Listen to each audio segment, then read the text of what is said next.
British ஆட்சி நடந்துகிட்டு இருந்த காலம் 1920களின் கடைசி. அப்போ நடந்த ஒரு உண்மை நிகழ்ச்சி இது. ஒரு கல்யாண மாப்பிள்ளை ரயிலில் இறங்க போறார். அவரை வரவேற்க ஒரு ராஜ குடும்பமே காத்துக்கிட்டு இருக்குது. மங்களூர்லேருந்து இறங்குற அந்த மாப்பிள்ளை யார் தெரியுமா? ஒரு நாய். உண்மைதான், அந்த நாய்க்கு தான் கல்யாணம். சுதேசி சமஸ்தானத்து மன்னர்களில் ஒருத்தர் ஜூனாகட் மகாராஜா. அவரோட வளர்ப்பு நாய் ரோஷனாரா. அதுக்கு கல்யாணம் பண்ணி வைக்கணும்னு ஆசைப்பட்டார். மாப்பிள்ளை தேடினார். மங்களூர் மகாராஜாவோட வளர்ப்பு நாய் ஒன்று இருந்தது, பேரு பாபி. இது ரெண்டுக்கும் கல்யாணம் நடத்த முடிவு பண்ணார். திருமணத்துக்கு வேண்டிய எல்லா ஏற்பாடுகளையும் பண்ணுங்க அப்படின்னு உத்தரவு போட்டார். ஆயிரக்கணக்கான அழைப்புதழ்கள், பல சமஸ்தான மன்னர்கள், ஜமீன்தார்கள், பிரிட்டிஷ் அதிகாரிகள், பெரிய பணக்காரங்க, இப்படி நிறைய பேருக்கு அழைப்புதழ்கள் அனுப்பி வச்சாங்க. பத்திரிகையை பார்த்தவங்கெல்லாம் திகைச்சு போயிட்டாங்களாம். இருந்தாலும் என்ன பண்ணுறது, ராஜாவே அழைக்கிறார், போகாமல் இருக்க முடியுமா? அந்த சமயத்தில் நாட்டின் கவர்னர் ஜெனரலாக இருந்தவர் இர்வின் பிரபு. அவருக்கும் ஒரு பத்திரிகை போயிருக்குது. வாங்கி பார்த்ததும் அவருக்கு பயங்கர எரிச்சல். உடனே குப்பை தொட்டியில் போட்டுவிட்டாராம். மாட்சிமை தங்கிய பிரிட்டன் சக்கரவர்த்தியின் பிரதிநிதியான தன்னை கேவலம் ஒரு நாயின் திருமணத்துக்காக அழைக்கிறதா அப்படின்னு அவருக்கு ஆத்திரம். இருந்தாலும் கல்யாணம் பிரமாதமாக நடந்துதான். கல்யாணத்தன்னைக்கு பொண்ணுக்கு ஸ்பெஷல் குளியல், தண்ணீருக்கு பதிலாக வாசனை திரவியங்கள், பன்னீர், குளிச்சதுக்கு அப்புறம் அலங்காரம், வைர மாலை, முத்து மாலை, ஏகப்பட்ட அலங்காரம். மாப்பிள்ளையை அழைக்கிறதுக்கு ரயில்வே ஸ்டேஷனில் ராஜ குடும்பமே காத்துக்கிட்டு இருக்குது. அவங்களோட வளர்ப்பு நாய்கள் 250. அத்தனை நாய்களுக்கும் பட்டு துணி போத்தி இருக்குது. முத்து வடங்கள் அணிவிச்சிருக்கிறாங்க. எல்லாம் ராஜ நாய்கள். அதுகளையும் வீதியில் நடக்க விடலையாம். அதுகளை சுமந்துக்கிட்டு போக அலங்கரிக்கப்பட்ட யானைகள் காத்துக்கிட்டு இருக்குதாம். மாப்பிள்ளைக்கு வரவேற்பு எப்படி தெரியுமா? அது நடந்து வர்ற பாதை பூரா ரத்தன கம்பளம் விரிச்சிருக்குது. 2 பக்கமும் ராஜாங்க அதிகாரிகள் கைகட்டி நிற்கிறாங்க. அரசு படை வீரர்கள் அணிவகுப்பு மரியாதை செலுத்துகிறாங்க. அந்த நாய் ராஜ மரியாதையோடு நடந்து வருது. நகையெல்லாம் போட்டுக்கிட்டு வருது. திருமண மண்டபத்துக்கு சேருது. அங்கே கல்யாணம் அமோகமாக நடக்குது. இந்த திருமணத்தை முன்னிட்டு அந்த ஜூனாகட் சமஸ்தானத்துக்கு 3 நாள் விடுமுறை வேற. கல்யாணத்துக்கு வந்திருந்தவங்களுக்கெல்லாம் ஏக தடபுடலாக விருந்து, நாட்டியம் எல்லாம் பிரமாதமாக நடந்துதான். இந்த கல்யாணத்தில் கலந்துக்க வந்திருந்த மற்ற சமஸ்தானத்து மன்னர்கள், திவான்கள், அரச குடும்பத்தினர், இப்படி அவங்க 700 பேராம். அவங்க போகிறதுக்காக விசேஷ ரயில்கள்லாம் வேற விட்டுருக்காங்க. கல்யாணம் முடிஞ்சதும் அந்த நாய் தம்பதிகளோட பெரிய பெரிய மன்னர்கள்லாம் ஒன்றா உட்காந்து சாப்பிட்டாங்களாம். ஏர் கண்டிஷன் அறையில் அந்த தம்பதிகள் கொஞ்ச காலம் வாழ்ந்துருக்கிறாங்க. கொஞ்ச நாளில் மாப்பிள்ளைக்கு மரியாதை குறைய ஆரம்பிச்சுட்டுது. வெளியில் துரத்தி விட்டாங்களாம். அந்த பெண் நாய் மட்டும் ராஜ போகங்களை அனுபவித்து வந்துதான். இந்த கல்யாணத்தை பார்த்துட்டு தொடர்ந்து மற்ற சமஸ்தானத்து மன்னர்களும் நாய் திருமணங்கள் நடத்த ஆரம்பிச்சுட்டாங்களாம். இது உண்மையில் நடந்திருக்குது. இப்படி அது இருக்கட்டும். இப்போ நம்ம கதைக்கு வருவோம். ஒரு ராஜாவுக்கு ரொம்ப நாள் கழித்து ஒரு குழந்தை பிறந்துதான். அரண்மனை ஜோசியரை கூப்பிட்டுருக்கார் ராஜா. ஜோசியரே, என் மகன் வருங்காலத்தில் சிறந்த வாழ் வீரனாக வரணும்னு ஆசைப்படுறேன். வருவானாங்கிறத கொஞ்சம் பார்த்து சொல்லுங்களேன் அப்படின்னாராம். ஜோசியர் சொன்னார், மன்னா, உங்கள் புள்ள வாழ் வீரனாக வர்றது கஷ்டம்.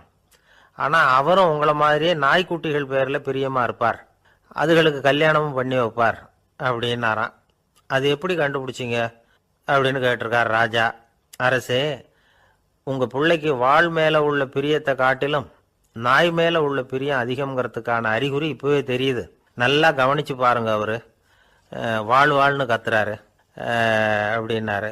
கவனித்து பார்த்துட்டு அப்படி எனக்கு காதில் விழலையே அப்படின்னாராம் மன்னர். அதனால தான் சொன்னேன், அவர் கத்துறது வாழ்ன்னு கத்தலை, வள்ளுன்னு கத்திக்கிட்டு இருக்கார். அதனால தான் அப்படி சொன்னேன் அப்படின்னாராம் அரண்மனை ஜோசியர். உங்கள் பையன் எப்படி சார் இருக்கான் அப்படின்னு விசாரித்தார் ஒருத்தர். அவன் என்ன சார், எதை சொன்னாலும் காதில் வாங்க மாட்டேங்கிறான், அவன் பாட்டுக்கு போகிறான் வர்றான் அப்படின்னு சொல்லி அழுத்துக்கிட்டார் அப்பா. பெரியவங்க சொல்கிறத சின்ன பிள்ளைங்க கேட்கறது இல்லைங்கிறது ஒரு குறை. பெரியவங்க சொல்கிறது சின்ன பிள்ளைங்க காதிலேயே விழறது இல்லைங்கிறது ஒரு குறை. இது கொஞ்சம் சீரியஸான விஷயம், கவனித்து பார்க்கணும். ஒரு குழந்தைக்கு காது சரியாக கேட்குதா இல்லையா அப்படிங்கிறத நாம தான் கவனித்து பார்த்து கண்டுபிடிக்கணும். அதுவாக நம்மக்கிட்ட தவழ்ந்து அப்பா எனக்கு காது கேட்கல, அழைச்சிட்டு போங்க டாக்டர்கிட்ட அப்படின்னுலாம் சொல்லிகிட்டு இருக்காது. அது சரி, ஒரு குழந்தைக்கு காது சரிவர கேட்குதா இல்லையா அப்படிங்கிறத முன்கூட்டியே நாம் தெரிஞ்சுக்கிறது எப்படி? அதுக்கு சில வழி இருக்குது. உங்கள் குழந்தைய கொஞ்சம் அப்படி கவனித்து பாருங்கள். அடிக்கடி ஜலதோஷம், காதில் அரிப்பு ஏற்படுதா? மூக்கு விரிவாகவும் அப்புறம் டான்சில், அடினாய்டு, சத அழற்சி இது மாதிரி ஏதாவது இருக்கா? வாயிலிருந்து எச்சில் ஒழுகுதா? குழந்தை வாயினால் சுவாசிக்குதா? பற்கள் முன்னாடி தள்ளி வளருதா? இதெல்லாம் அதுக்கு அறிகுறி. அப்புறம் இந்த வி, பி, டிஎஃப், டிஹெச் இப்படி இந்த ஒலிகள் சேர்ந்த வார்த்தைகளை குழந்தை சரியாக புரிஞ்சுக்காது. இப்போ உதாரணத்துக்கு பட்டுன்னு சொல்லு குழந்தை அப்படின்னீங்கன்னா அது கட்டுன்னு சொல்லும். அதாவது பட்டு சவுண்டை அதால் புரிஞ்சுக்க முடியல. அப்புறம் உங்கள் குழந்தை உங்களை உறக்க பேச சொல்கிறானா? அடிக்கடி கேள்வி கேட்குறானா? சாப்பிட்றப்போ கவனம் இல்லாமல் இருக்கானா? படிப்பில் போதுமான முன்னேற்றம் இல்லையா? வகுப்பில் சரியாக கவனிக்கிறது இல்லையா? இப்படிலாம் இருந்தால் ஆரம்பத்திலேயே டாக்டர்கிட்ட அழைச்சிட்டு போய் சிகிச்சையை ஆரம்பிச்சுடலாம், குணப்படுத்தி விடலாம். குழந்தைக்கு காது சரியாக கேட்கலன்னா நீங்கள் செய்ய வேண்டியது என்ன தெரியுமா? அவனுக்கு காது கேட்கலைங்கிறதுக்காக அவன் முன்னாடி சத்தம் போட்டு பேசக்கூடாது. மெதுவாக சீராக பேசணும். அவனை பார்த்து பேசணும். உங்கள் உதட்டு அசைவுகள் அவனுக்கு உதவும். அதை பார்த்தே புரிஞ்சுக்குவான். நீங்கள் வாயில் வெத்தலை பாக்கு போட்டுக்கிட்டோ புகை பிடிச்சிக்கிட்டோ பேசக்கூடாது. அப்படி பேசினா அவனால் அந்த உச்சரிப்பை சரியாக புரிஞ்சுக்க முடியாது. ஒரு வார்த்தையை சொல்கிறீங்க, அவனுக்கு புரியல அப்படின்னா அதே வார்த்தையை மறுபடியும் சொல்லணும். அவனுக்கு நீங்கள் முதல்ல சொன்ன வார்த்தை புரியலேன்னு நினச்சிக்கிட்டு மறுபடியும் திருப்பி சொல்கிறப்போ அதே அர்த்தம் வரக்கூடிய வேற வார்த்தையை சொல்லக்கூடாது. இப்படிலாம் நடந்துக்கிட்டா அவனுக்கு மன திடத்தை ஏற்படுத்த முடியும். இல்லைன்னா அவனுக்கு தாழ்வு மனப்பான்மை வந்துடும். குழந்தைக்கு காது கோளாறுன்னா ஆரம்பத்திலேயே டாக்டர்கிட்ட அழைச்சிட்டு போனால் போதும், குணப்படுத்தி விடலாம். அப்புறம் பார்த்துக்கலாமே அப்படின்னு அலட்சியமாக இருந்துட்டாதான் கஷ்டம். சில பேர் கோபத்தில் சின்ன பிள்ளைங்க காதை பிடிச்சி திருகிறது உண்டு. இது ரொம்ப தப்பு. காது கையோடு வந்துட்டா என்ன பண்ணுறது? ஒரு வேடிக்கை கதை. அது கதை தான், நிஜமாக நடந்ததில்லை. அது மாதிரி நடக்கவும் நடக்காது. ஒரு வேடிக்கைக்காக சொல்லப்படுற கதை. அதாவது ஒரு வீட்டில் அப்பா அம்மாவை பார்த்து சொல்லிகிட்டு இருக்கார், இதை பாரு, நாளைக்கு காலையில் என்னை சீக்கிரம் எழுப்பி விட்டுரு, நான் செங்கல்பட்டு வரைக்கும் போயிட்டு வர வேண்டியிருக்கு அப்படின்னாராம். இதை அவங்க பையன் காதில் வாங்கிட்டு இருக்கான். அப்பாவுக்கு சிரமம் வேண்டாமே அப்படின்னு நினச்சி அவனே காலையில் யாருக்கும் தெரியாமல் எழுந்திரிச்சு புறப்பட்டு செங்கல்பட்டு போட்டான். சாயந்தரமாக திரும்பி வந்தான். அப்பா பையனை காணாமல் அலமோதிக்கிட்டு இருக்கிறார். சாயந்தரமாக பையனை பார்த்ததும் எங்கடா போயிட்டு வந்தேன்னு கேட்டார் கோவமா. செங்கல்பட்டுக்கு போயிட்டு வந்தேப்பா, நீ வேணா அலைய வேண்டாமேன்னு அப்படின்னா. எதுக்கடா போனேன்னு அதட்டினார். அதான்ப்பா, நீ நேற்று அம்மா கிட்ட சொல்லிக்கிட்டு இருந்த, அதை காதில் வாங்கினேன், உனக்காக நான் போயிட்டு வந்தேன் அப்படின்னா. உடனே எந்த காதில் வாங்கினேன் அப்படின்னு சொல்லி காதை பிடிச்சி திருகுனார். அந்த காது கையோடு வந்துட்டுது. இது நடந்து கொஞ்ச நாள் கழித்து அந்த அப்பாவும் பையனும் கடத்தெருவில் போய்கிட்டு இருக்கிறாங்க. எதிரில் ஒரு நாய் ஓடி வந்தது. அதுக்கு 2 காதும் இல்லை. என்ன இது, இந்த நாய்க்குட்டிக்கு 2 காதும் இல்லை அப்படின்னார் அப்பா. அதுக்கு பையன் சொல்கிறான், அப்பா அது 2 தடவை செங்கல்பட்டுக்கு போயிட்டு வந்துருக்கும் அப்படின்னானா. ஒரே ஒரு ஊரில் ஒரு அம்மா இருந்தாங்க. அந்த அம்மாவுக்கு ஒரே ஒரு பிள்ளையாண்டான். அவனுக்கு ரொம்ப அக்கறையோடு கல்யாணம் பண்ணி வச்சாங்க.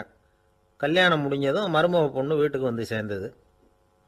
அப்பாடா, என் கடமை முடிஞ்சது, இனிமேல் அக்கடான்னு எங்கேயாவது ஒரு மூலையில் படுத்து கிடக்கலாம் அப்படின்னு நினச்சாங்க அந்த அம்மா.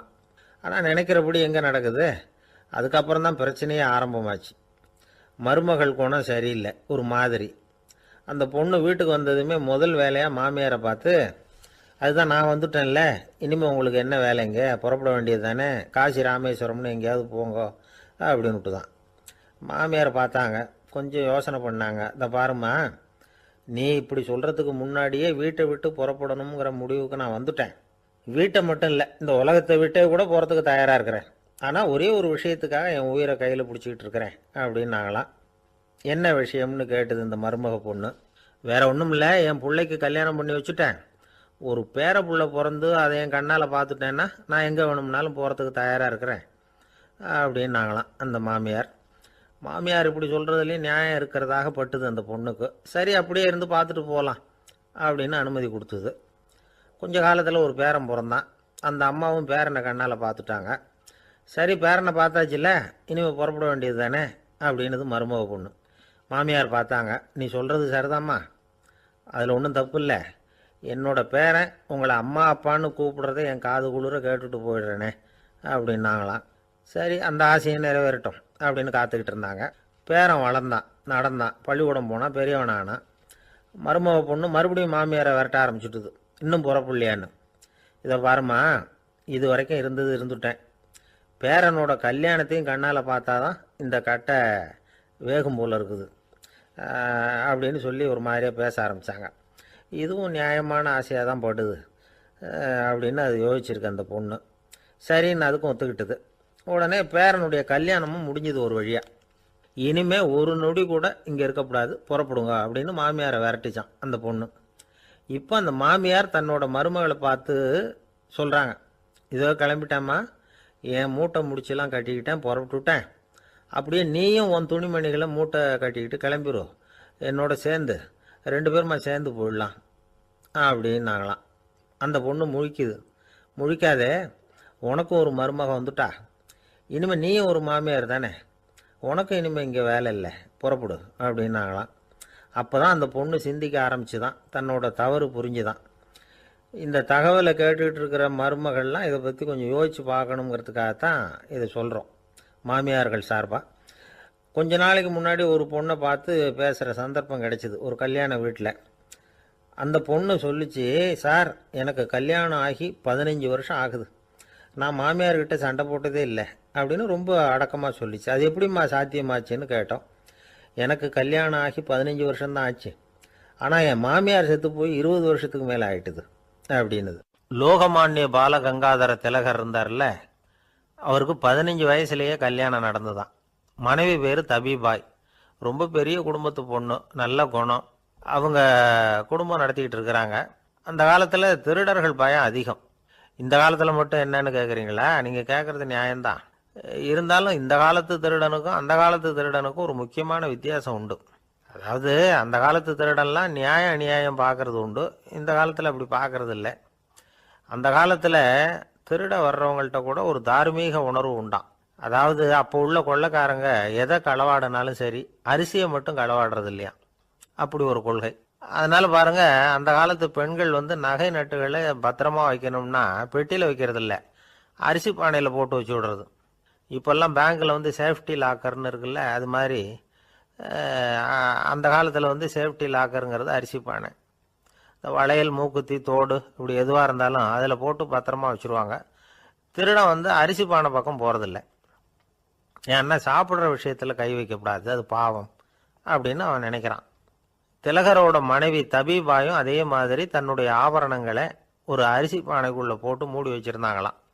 இப்படி இருந்தப்போ ஒரு நாள் ஒரு பிச்சைக்கார பொண்ணு வீடு வீடாக பிச்சை கேட்டுக்கிட்டே வந்திருக்குது. திலகர் வீட்டுக்கும் தர்மம் போடுங்க தாயே அப்படின்னு தான் அந்த பொண்ணு. அந்த அம்மா தபிபாய் காதில் இது விழுந்திருக்கு. உடனே கை நிறைய அரிசி அள்ளிக்கிட்டு போட்டிருக்கு. பாத்திரத்தில் அரிசியை போட்டதுக்கு அப்புறம் தான் தெரியுது, பளிச்சுன்னு கண்ணில் படுது. அதாவது அந்த அம்மாவோட வைர மூக்குத்தி ஒன்று அரிசியோடு சேர்ந்து அந்த பிச்சைக்கார பொண்ணு பாத்திரத்தில் போய் விழுந்துட்டுது. இந்த அம்மாவுக்கு மனசுக்குள்ளே குழப்பம், என்ன இப்படி ஆயிட்டுதே, மூக்குத்தி போயிட்டுதே, பிச்சை பாத்திரத்திலேருந்து அதை எப்படி எடுக்கிறது அப்படின்னு தயக்கம். வாயை திறந்து அதை கேட்கறதுக்கும் கூச்சம். திண்ணையில் உட்காந்துருந்த திலகர் இவ்வளவையும் பார்த்துக்கிட்டு இருக்கிறார். மனைவியின் மனசுக்குள்ளே நடக்கிற மௌன போராட்டத்தை அவர் நல்லா புரிஞ்சுக்கிட்டாராம். மனைவியை பார்த்து சொன்னாராம், தபிபாய், இது தெய்வ சம்மதம், அவளுக்கு சேர வேண்டிய மூக்குத்தி அவகிட்ட போயிட்டுது, பிச்சை பாத்திரத்தில் விழுந்த மூக்குத்தியை எடுக்க வேணாம் அப்படின்னாராம். சரின்னு சொல்லிவிட்டு மேற்கொண்டு எதுவும் சொல்லாமல் அந்த அம்மா வீட்டுக்குள்ளே போயிட்டாங்களாம். இந்த காலத்துலலாம் அது மாதிரி நடக்குமா? வெறும் அரிசியை போட்டுட்டு விவகாரம் பண்ணிட்டு இருக்க மாட்டோமா? ஒரு பெரிய மனுஷன் வீட்டுக்கு ஒரு பிச்சைக்காரன் வந்தான். ஐயா, நாங்கள் பிச்சைக்காரங்கள்லாம் சேர்ந்து ஒரு சங்கம் வச்சுருக்குறோம், அதுக்கு நிதி சேர்க்குறோம், அதுக்கு ஒரு 100 ரூபா கொடுத்தீங்கன்னா எங்களுக்கு பெரிய உதவியாக இருக்கும் அப்படின்னானா. அதெல்லாம் ஒன்றும் கொடுக்க முடியாது போ அப்படின்னாரான் அவர். அப்படின்னா ஒரு 50 ரூபாயாவது கொடுங்களேன் அப்படின்ட்டுருக்கான். அதுவும் முடியாதுன்னு சொல்லிவிட்டார். 25 ரூபா அப்படின்னு இருக்கான். எதுவும் முடியாது அப்படின்னாராம். சரிங்க, இவ்வளவு பெரிய வீட்டுக்கு வந்துட்டு வெறுங்கையோடு திரும்புறது நல்லா இருக்காது, அதனால சும்மா ஒரு ரூபா மட்டுமாவது கொடுங்க அப்படின்னு இருக்கான் அவன். ஒரு பைசா கூட என்கிட்ட கிடையாது அப்படின்னு விட்டாரான் இவர். அப்படின்னா நீங்கள் ஒரு காரியம் பண்ணுங்களேன் அப்படின்னானா அவன். என்ன செய்யணும் அப்படின்னு இருக்கார். எங்கள் சங்கத்தில் நீங்களும் ஒரு மெம்பராக சேர்ந்துருங்க அப்படின்னானா. எனக்கு சொர்க்கம் தாண்டா அப்படின்னு நானா இவன். ஒரு பெரிய காடு, அந்த காட்டுக்கு மத்தியில் ஒரு ஆசிரமம். அங்கே ஒரு முனிவர் இருந்தார். பல இடங்கள்லேருந்து வர்ற குழந்தைகளுக்கு அவர் பாடம் சொல்லி கொடுத்துக்கிட்டு இருக்கிறார். ஏழை பணக்காரர் அப்படிங்கிற வித்தியாசம்லாம் கிடையாதுங்க. எல்லாரும் அவர்கிட்ட தங்கள் பிள்ளைகளை அனுப்பி வச்சாங்க. மன்னர்களுடைய பிள்ளைங்க கூட அங்கே அவர்கிட்ட தான் படிக்கிறதுக்கு வருவாங்க. ஆனால் அந்த முனிவரை பொறுத்த வரைக்கும் எல்லா பிள்ளைங்களும் ஒன்று தான். இது யார் வீட்டு பிள்ளைன்னெல்லாம் பார்க்க மாட்டார், எல்லாரும் சமம். மாணவர்கள்லாம் அங்கேயே மாத கணக்கில் வருஷ கணக்கில் தங்கி இருந்து பாடம் கற்றுக்கிட்டு போகிறது வழக்கம். அவராக பார்த்து போகணுன்னு சொல்கிற வரைக்கும் அங்கேயே இருக்கணும், படிக்கணும். குருகுல வாசம். ஒரு சமயம் ஒரு ராஜகுமாரனும் அவர்கிட்ட படிச்சுக்கிட்டு இருந்தான். அவனுக்கு ஒரு 15 வயசு இருக்கும். சில வருஷம் கழித்து இந்த முனிவர் தன்கிட்ட இருக்கிற மாணவர்களுக்கெல்லாம் பரீட்சை வச்சார். அவங்களுடைய அறிவு முதிர்ச்சியை கணிக்கிறதுக்காக பல சோதனைகள்லாம் வச்சார். ஒவ்வொருத்தராக பார்த்து இனிமேல் நீங்கள் உங்கள் வீட்டுக்கு போகலாம் அப்படின்னு சொல்லி அனுப்பி வச்சுக்கிட்டு இருக்கிறார். எல்லாரும் போயிட்டாங்க. கடைசியாக மிஞ்சி இருந்தது ஒரே ஒரு மாணவன். அவனை மட்டும் வீட்டுக்கு அனுப்பல. யார் அந்த பையன் தெரியுமா? அவன்தான் அந்த ராஜகுமாரன். ராஜகுமாரனுடைய தந்தைக்கு, அதுதான் அந்த ராஜாவுக்கு, அங்கே வயசு ஏறிக்கிட்டே போகுது. என்ன இது, படிக்க போன பையன் இன்னும் திரும்பி வரலையே அப்படின்னு நினைச்சார். வந்துட்டா சீக்கிரமாக அவனுக்கு பட்டம் கட்டிவிட்டு நாம் விலகிக்கலாமே அப்படின்னு நினச்சாரு. கல்யாணம் வேற பண்ணி பார்க்கணும் பையனுக்கு. ஆனால் பையன் வர்ற வழியை காணும். ராஜா பார்த்தார். சரி, நேர்லேயே போய் என்னன்னு தெரிஞ்சுட்டு வந்துடுவோம் அப்படின்னு காட்டுக்கு புறப்பட்டார். அங்கே போய் முனிவரை பார்த்தார். முனிவர் இவரை அன்பாக வரவேற்று உட்கார வச்சார். அதுக்கப்புறம் ராஜா மெதுவா, எல்லாரையும் வீட்டுக்கு அனுப்பி வச்சுட்டிங்களாமே, ஏன் பிள்ளைய மட்டும் அப்படின்னு சொல்லி மெதுவாக இழுத்தார். முனிவர் இதுக்கு உடனே பதில் சொல்லலை. ராஜாவை கூப்பிட்டுட்டு போய் விருந்தினர் குடிசையில் தங்க வச்சார். அதுக்கப்புறம் சொன்னார், உங்கள் மகன் எல்லா பாடங்கள்லையும் முதலிடம் வாங்கியிருக்கான். இப்படி முதலாவதாக வர்ற மாணவனுக்கு நாங்கள் இன்னொரு தேர்வு வைக்கிறது வழக்கம். அதுலேயும் அவன் முதலாவதாக வந்துட்டான்னா அவன் ஒரு பெரிய வித்வான் அப்படிங்கிற கௌரவத்தை அடைஞ்சிருவான் அப்படின்னார். அதாவது முனிவர் அப்படி சொல்கிறார். அப்படி சொல்லிவிட்டு போயிட்டார் அவர். ராஜா அங்கேயே தங்கிட்டார். ராத்திரி படுத்து தூங்கினார். காலையில் எழுந்திரிச்சு அந்த குடிசைக்கு வெளியில் வந்தார் பல்லு விளக்கிறதுக்காக. அந்த சமயத்தில் தூரத்தில் ஒருத்தன் ஒரு கையில் கோடாலியை வச்சுக்கிட்டு தலையில் ஒரு பெரிய விறகு கட்டை சுமந்துக்கிட்டு வந்துக்கிட்டு இருக்கிறது மாதிரி தெரிஞ்சது. யாராவது விறகு வெட்டியாக இருக்கும் அப்படின்னு நினைச்சார் ராஜா. கிட்ட வந்ததும் உத்து பார்க்குறாரு. பார்த்தா அது தன்னோட புள்ள. திகைச்சு போயிட்டார். என்ன இது, ஒரு ராஜகுமாரனை கூட இது மாதிரி வேலையெல்லாம் செய்ய சொல்கிறாங்களே அப்படின்னு நினைச்சார். ராஜகுமாரன் விறகு கட்டை கொண்டுகிட்டு போய் கொல்லை பக்கம் வச்சான். அந்த சமயம் முனிவர் அங்கே வந்தார். என்ன மகனே, விறகு வெட்டிட்டு வந்துட்டியா? சரி, இப்போ ஒரு துடைப்பத்தை எடுத்துக்கோ, விருந்தினர் குடிசையின் வாசல் பக்கத்தை கூட்டி பெருக்கி சுத்தம் பண்ணு போ அப்படின்னார். அப்படியே செய்கிறேன் குருவே அப்படின்னு சொல்லிவிட்டு போனான். சுத்தம் பண்ண ஆரம்பிச்சிட்டான். ராஜா பார்த்தார் இதை. உடனே ஓடியாந்தார். மகனே, என்ன காரியம் பண்ணுற? துடைப்பத்தை கீழே போடுனார். இப்போ அந்த ராஜகுமாரன் சொல்கிறான், தந்தையே, இது என்னுடைய குருதேவரோட உத்தரவு. இங்கே நான் ஒரு மாணவன். இங்கே அரசனும் ஒன்று தான், ஆண்டியும் ஒன்று தான். குருதேவர் சொல்கிறத மறுக்காமல் செய்கிறது தான் எங்கள் கடமை அப்படின்னா. இந்த சமயம் முனிவர் அங்கே வந்தார். இவனை முதுகில் தட்டி கொடுத்தார். அப்புறம் ராஜா கிட்ட சொன்னார், அரசே, உங்கள் புள்ள எங்கள் கடைசி தேர்வுலேயும் வெற்றி பெற்றுட்டான். பணிவு தான் மாணவர்களின் மிக உயர்ந்த குணம். குருநாதர் சொல்றது மனசுக்கு பிடிக்கலன்னா கூட மறுக்காம செய்யணும். அப்படி செய்யறதுனால எதை செய்யலாம் எதை செய்யக்கூடாது அப்படிங்கிற விவேகம் அவங்களுக்கு வந்துடும். செய்யக்கூடாததை கூட பெரியவங்க சொல்லிவிட்டா செஞ்சுதான் ஆகணும் அப்படிங்கிற பணிவு அவங்களுக்கு வந்துடும். இந்த குணம் வந்துட்டுதுன்னா அவங்க எத்தனை கடினமான வேலையா இருந்தா கூட ரொம்ப சுலபமா செஞ்சு முடிச்சிருவாங்க. தூக்கத்திலேயும் அப்புறம் துக்கத்திலேயும் தோண்டு போட மாட்டாங்க. இந்த பணிவும் விவேகமும் அவங்க கிட்ட மன உறுதியை ஏற்படுத்தும். அந்த உறுதி உங்க பையனுக்கு வந்தாச்சு. இனிமே அவனை நீங்க அழைச்சிட்டு போகலாம். அவன் நிச்சயமா பேரும் புகழும் பெறுவான் அப்படின்னார். ராஜா அவரை பார்த்து, குருதேவா புரிஞ்சுக்கிட்டேன், என்னை மன்னிக்கணும் அப்படின்னாரு. அதுக்கப்புறம் மகனை அழைச்சிக்கிட்டு நாட்டுக்கு திரும்பி வந்துட்டார். இந்த கதையை இன்று ஒரு தகவலில் சொல்லுங்க சார், உங்கள் நிகழ்ச்சியில் சொல்லுங்க சார் அப்படின்னு சொல்லி மாணவர்கள் கேட்டால் பணிவாக இருக்கிறது எப்படி அப்படிங்கிறத புரிஞ்சுக்குவாங்க அப்படின்னு சொன்னார் ஒருத்தர். சரி சொல்லுவோம், அதுக்கு முன்னாடி நேர்லேயே ஒரு பையன்கிட்ட சொல்லி பார்க்கலாமே அப்படின்னு தோணுச்சு. உடனே ஒரு பையனை கூப்பிட்டோம். ஏன்பா உங்கள் வாத்தியார் உனக்கு இது மாதிரி ஒரு பரீட்சை வச்சா என்ன பண்ணுவேன் அப்படின்னு கேட்டோம். நானும் அப்படி தான் சார் நடந்துக்குவேன், விறகு வெட்டுவேன், தொடப்பத்தினால கூட்டி சுத்தம் பண்ணுவேன், உடனே செஞ்சு முடிச்சிருவேன் சார் அப்படின்னா. பலே பரவாயில்லையே அப்படின்னோம். ஆமாம் சார், அப்படி செஞ்சால் தானே வீட்டுக்கு அனுப்புவார், இல்லைன்னா இன்னொரு வருஷம் இங்கேயே இருந்து படின்னு சொல்லி விடுவாரே, அதனால் அப்படி செய்வேன் அப்படிங்கிறான் அந்த பையன். இந்த உலகத்தில் உண்மையாகவே வேதாந்தம் பேசுகிறவங்களும் உண்டு, உள்ளுக்குள்ளே வேற மாதிரி இருந்துக்கிட்டு வெளியில் வேதாந்தம் பேசுகிறவங்களும் உண்டு. ஒரு ஆள் இருந்தார், அவரு ஒரு கடை வச்சு வியாபாரம் பண்ணிக்கிட்டு இருந்தார். மகா கஞ்சன், யாருக்கும் எந்த உதவியும் செய்ய மாட்டார். எச்சில் கையென்ன ஈர கையை கூட உதற மாட்டார், அப்படிப்பட்ட மனுஷன். அந்த ஊருக்கு ஒரு முனிவர் வந்துக்கிட்டு இருந்தார். வருஷத்துக்கு ஒரு தடவை வருவார், ஒரு நாள் 2 நாள் இருப்பார், அப்புறம் போயிடுவார். அந்த முனிவர் வர்றப்போலாம் இந்த ஆள் எழுந்திரிச்சு ஓடி போய் அவரை வரவேற்பான். ரொம்ப பெரிய வேதாந்தி மாதிரி அவர்கிட்ட பேசிக்கிட்டு இருப்பான். காயமே இது பொய், வெறும் காற்றடைத்த பையும்மா, தர்மம் தலைகாக்கும்மா. பணம் என்ன சார் பணம், இன்னைக்கு ஒருத்தன் கையில் இருக்கும், நாளைக்கு ஒருத்தன் கையில் இருக்கும், எல்லாம் மாயம். எனக்கு தான் இன்னமும் இந்த சம்சார பந்தத்திலிருந்து விடுபடுறதுக்கு நேரம் வரலேம்மா. அந்த முனிவரும் இந்த ஆள் இப்படி சொல்கிறத கேட்ட உடனே, ஏப்பா அப்படி சொல்கிற, இப்போ கூட நீ சரின்னு சொல்லு, உனக்கு தீட்சை கொடுத்து இதிலிருந்து விடுபடுற ஞானத்தை போதிக்கிறேன் பார். உடனே அந்த ஆள் என்ன சொல்லுவான் தெரியுமா? ஐயோ சாமி, இப்போ அது எப்படிங்க முடியும், பிள்ளைங்கள்லாம் சின்ன சிறுசுங்க, அதுகளுக்கெல்லாம் ஒரு கல்யாணம் காட்சின்னு செஞ்சு கடமையை முடிச்சுட்டா நீங்கள் சொல்கிறபடி செஞ்சு விடலாமா. சரி, இன்னும் முனிவர் போயிடுவார். அடுத்த வருஷம் வருவார், இவன் வழக்கம் போல் வேதாந்தம் பேசுவான். சரி தீட்சை கொடுக்குறேன் வா அம்பார். பேரம்பேத்தியை பார்க்கணும், கோர்ட்டில் கேஸ் ஒன்று இருக்குது, அது முடியணும் அப்படின்னு தயங்க ஆரம்பிச்சிருவான். எல்லாம் சொல்லுவான், ஆனால் குடிக்கிறதுக்கு தண்ணி கூட கொடுக்க மாட்டான். ரொம்ப வருஷம் கழித்து மறுபடியும் ஒரு நாள் அந்த ஊருக்கு முனிவர் வந்தார், இவன் கடைக்கு வந்தார். அப்புறம் அங்கே கல்லாவில் நம்ம ஆள் இல்லை, அவன் புள்ள தான் உட்காந்துருக்கிறான். அப்பாவை போலவே புள்ளையும் எழுந்திரிச்சு ஓடியாந்து முனிவரை வரவேற்றான். அப்பா எங்கன்னு விசாரிச்சார் முனிவர். ஐயோ அதை ஏன் கேட்குறீங்க சாமி, உங்ககிட்ட தீட்சை வாங்கி இந்த சம்சார பந்தத்திலேருந்து விடுதலை பெறணும்னு சொல்லிக்கிட்டே இருப்பார், அது நிறைவேறாமலே போய் சேர்ந்துட்டார்.